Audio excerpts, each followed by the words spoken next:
Bisakah seorang pembunuh polisi menjadi orang kudus atau santo? Tahun 1987, mendiang Uskup Paris Kardinal Jean-Marie Lestiger membuka penyelidikan terhadap kehidupan Jacques Fes. Kasus Jacques Fes telah menarik perhatian di Perancis, sehingga seorang terpidana pembunuh yang dihukum dengan dipenggal kepalanya pada tahun 1957 dimulai proses formal untuk dinyatakan sebagai santo Gereja Katolik. Buku-buku tentang penjahat ini yang bertobat serta surat-suratnya menjelang hukuman mati banyak beredar di negara Perancis. Tapi sekalipun banyak umat Katolik yang merasa terinspirasi oleh pertobatan Jacques Fes, namun ada sebagian yang berseberangan pendapat. Jadi di satu sisi, kisah Jacques bisa jadi inspirasi bagi semua pendosa berat. Kalau jalan menuju pertobatan tetap terbuka selama mereka masih diberi nafas kehidupan. Pengampunan Tuhan tetap terbuka bagi seorang penjahat yang dapat hukuman mati sekalipun. Ini akan menjadi terang di tengah kegelapan untuk semua yang merasa terpidana. Mereka yang telah dibuang oleh masyarakat, tapi untuk Tuhan mereka bukanlah yang terbuang. Pertobatan Jacques sangat banyak bantu untuk mereka yang terhukum. Tapi di sisi lain, ada yang berpendapat lain. Mereka meragukan hidup Jacques bisa berubah. Mereka takut nanti yang dilakukan Jacques ditiru penjahat lainnya, berpura-pura bertobat untuk menarik simpati orang berbelas kasih. Mereka mengira surat-surat dan tulisan-tulisan Jacques yang ditulis dalam tahanan bisa saja hanya permainan bohong seorang penjahat. Menurut mereka, kata-kata religius Jacques karena memang Jacques sejak kecil telah dibekali pendidikan Katolik, dan memang begitulah manusia. Bagi Tuhan, seperti yang tertulis dalam Yesaya bab 1 ayat 18, marilah, baiklah kita berperkara, firman Tuhan. Sekalipun dosamu merah seperti kirmisi, akan menjadi putih seperti salju. Sekalipun berwarna merah seperti kain kesumba, akan menjadi putih seperti bulu domba. Sedangkan bagi manusia, gelas yang sudah retak akan tetap retak dan tidak bisa kembali menjadi gelas yang utuh. Bagi manusia sulit untuk berikan pengampunan, tapi bagi Allah pengampunan selalu terbuka kapan saja. Sebenarnya seperti apa kisah hidup Jacques Fes? Bagaimana kejadiannya? Bagaimana proses pertobatannya? Apa saja isi surat-suratnya yang mengubah hidup banyak orang? Kita akan membahasnya. Tapi sebelumnya, jangan lupa like, share, dan yang belum subscribe channel ini, di-subscribe ya. Catholic Credo Channel.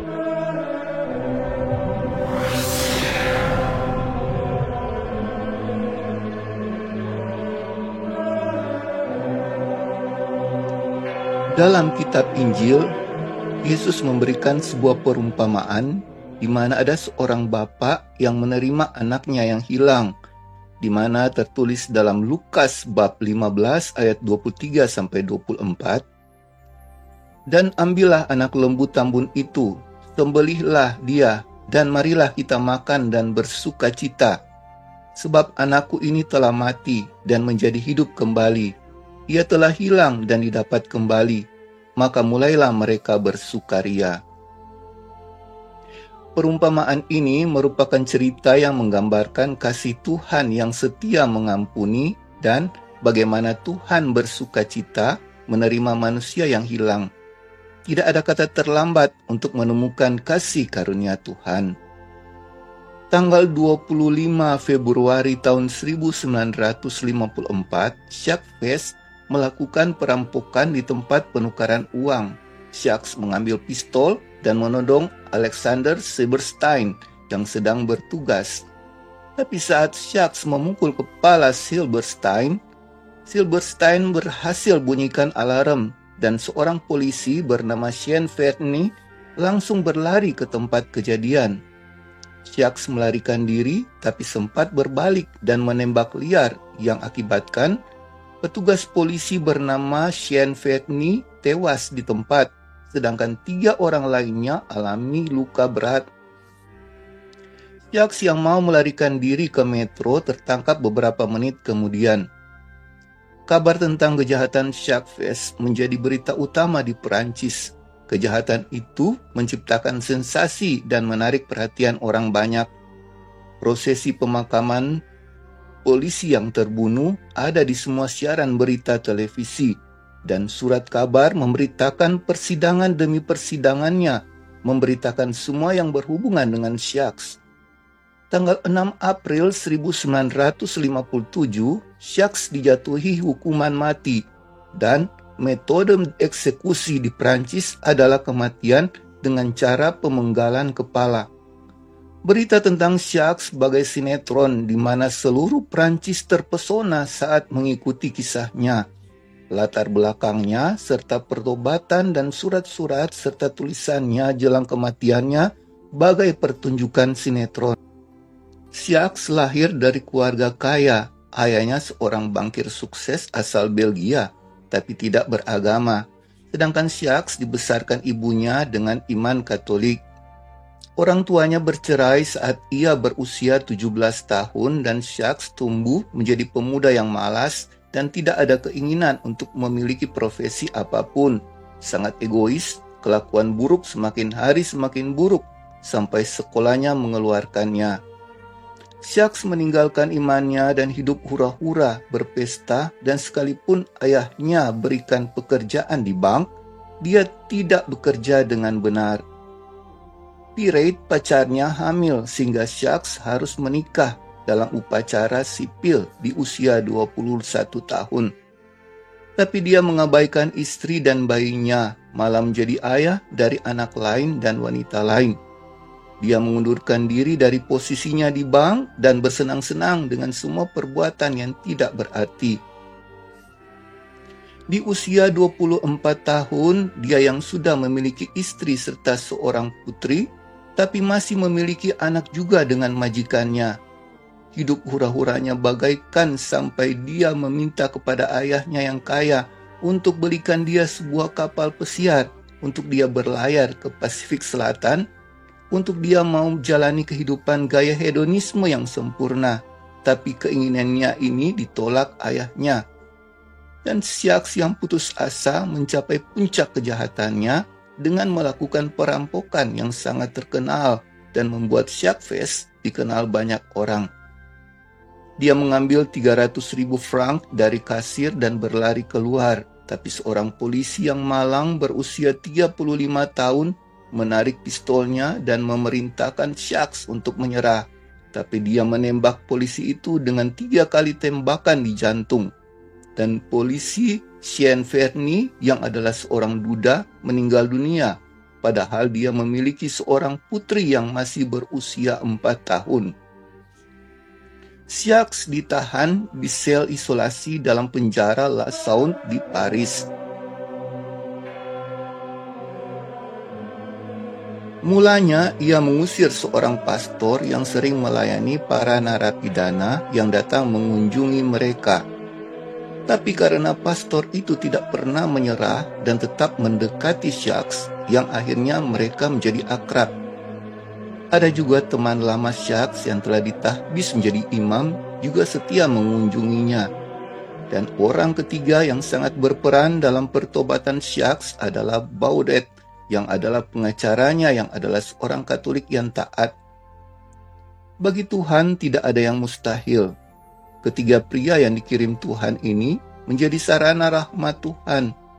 Syaks yang terhukum mulai memeriksa hidupnya dan menyesali akan semua perbuatan dan semua penderitaan demi penderitaan yang diakibatkan oleh perbuatannya yang dialami oleh banyak orang. Syaks akhirnya kembali memeluk iman Katoliknya dengan sepenuh hati. Bahkan ia jadikan sel tahanannya sebagai biara, di mana dia abdikan diri dalam keterpisahan dengan dunia untuk kemuliaan Tuhan. Dia sangat terpikat dengan kisah hidup Santo Fransiskus dari Assisi dan Santa Teresa Lisieux. Dia kembali menjalani hubungan baik dengan keluarganya. Dia berdamai dengan istrinya. Selama dalam tahanan, dia banyak menulis tentang kehidupan spiritualnya yang mengungkap perkembangan hidup rohaninya. Pada tanggal 1 Oktober 1957, Jacques Fes dieksekusi karena kejahatannya dengan hukuman penggal kepala. Tulisannya yang paling terkenal adalah tulisan pada malam sebelum dia dieksekusi. Jacques menulis, "Dalam 5 jam lagi aku akan melihat Yesus." Pirate, istri Jacques, dan putrinya Veronica mencoba menerbitkan surat-suratnya sebagai contoh hidup bagaimana seorang yang ditebus Tuhan kemudian mengabdi Tuhan dengan tulus. Tapi tidak ada yang tertarik mendukung penerbitannya. Kemudian atas bantuan seorang biarawati Karmelit bernama Suster Veronique dan seorang pastor Augustin Michel Lemonnier menerbitkan karya Jacques. Dan karya-karya ini telah menjadi berkat dan inspirasi bagi banyak orang. Salah satu buku berjudul Jacques Fes Affair yang merupakan kisah kriminal sejati yang sangat populer di Prancis. Catholic Credo Channel. Dan ternyata Jacques memiliki seorang anak bernama Gerhard Fes yang baru menemukan ayahnya di usia 40 tahun dari tulisan buku ini.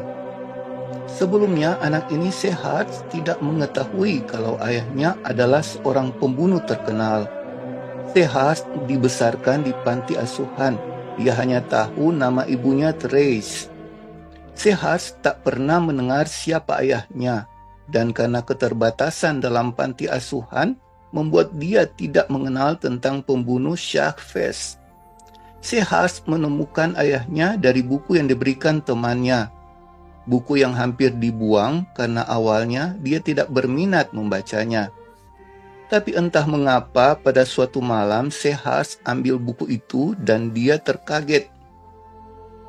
Tepat di bagian akhir buku itu dikatakan kalau Jacques memiliki seorang anak bernama Gerhard yang diperoleh dengan seorang wanita muda bernama Therese.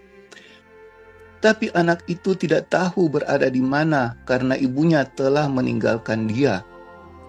Gerhard langsung menghubungi jurnalis yang menulis cerita itu dan mereka melakukan berbagai tes untuk memastikan identitasnya. Apa benar Gerhard adalah anak dari Jacques? Dan akhirnya tes DNA membuktikan benar Jacques adalah ayahnya, sehingga dia bisa secara legal menyandang nama keluarganya Fes. Gerhard terharu menyadari ayahnya adalah seorang pembunuh yang bertobat, bahkan sementara dalam tahap beatifikasi. Setelah penemuan dirinya adalah anak dari Jacques Fes, Gerhard mulai menerima surat-surat yang dikirim secara teratur oleh orang-orang yang tersentuh karena tulisan ayahnya. Yang paling berkesan adalah surat dari seorang penyanyi yang sangat terkenal di Perancis. Beberapa bulan sebelum dia meninggal, dia menulis surat kepada Gerhard yang mengatakan kalau ayahnya telah banyak membantunya. Tulisan-tulisannya banyak berpengaruh dalam hidupnya.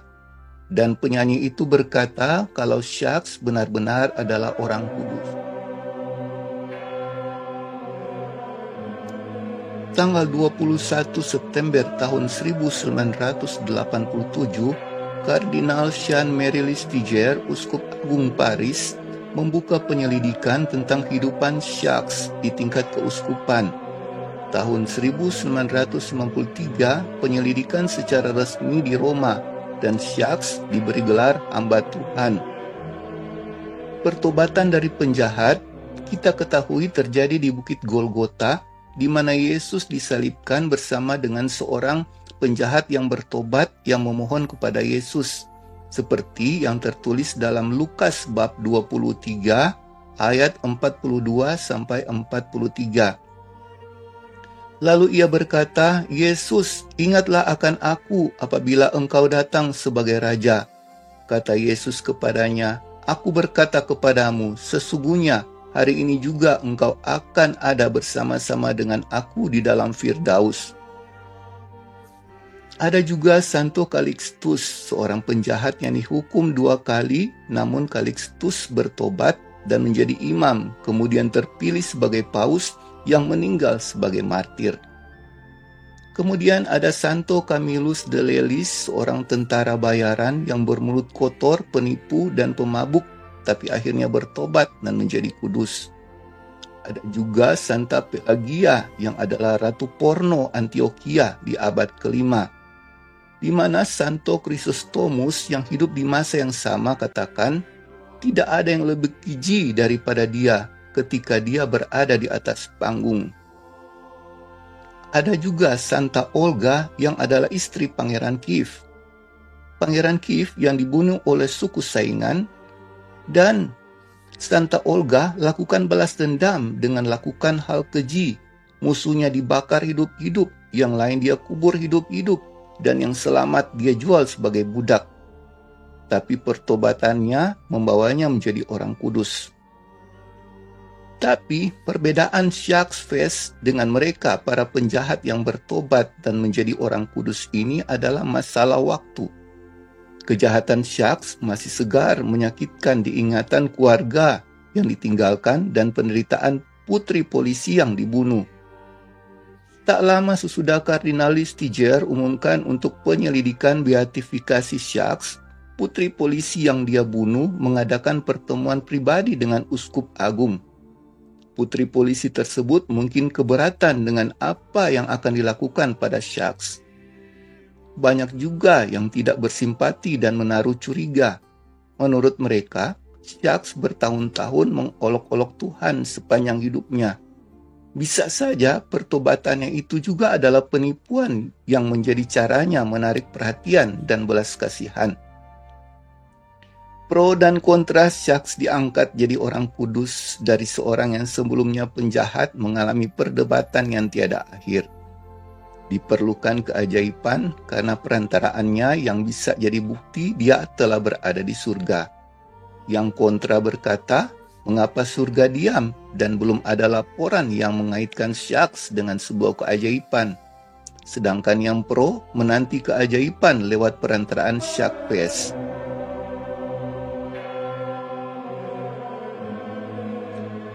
Dari surat-surat yang dia tulis dalam masa menuju eksekusi hukuman mati, memungkinkan kita mengikuti perjalanan spiritual dari orang berdosa menjadi orang suci. Juga memberi kita wawasan tentang kehidupan dan penderitaan seorang tawanan yang dijatuhi hukuman mati. Semua yang dia tulis menceritakan tentang seorang pria yang telah dihakimi, dikutuk, dan dieksekusi oleh manusia, tetapi diterima dan dikasihi Tuhan.